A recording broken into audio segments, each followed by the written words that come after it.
Hello dear subscribers, today I'll tell you how you can fix your problem with your Wi-Fi. So if you have Wi-Fi problems on your iPhone, so how you can fix it. So first thing, just go to the settings and just try to turn off Wi-Fi and turn it on again. So another thing you can try to restore your Wi-Fi router. Sometimes it also helps too. And if you still have the server, so just tap on your network and just choose forget this network and just choose it from your list again and type your password and connect again to your Wi-Fi network. And if it doesn't help you, you can try to go to the general. In the general, just scroll down, just tap on shutdown, slide to power off, wait a few seconds and just power your phone again. So just simple restore your phone.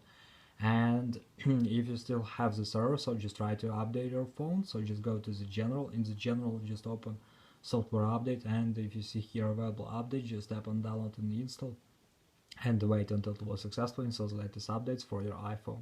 So thanks for watching, have a nice day, subscribe to my channel, click like and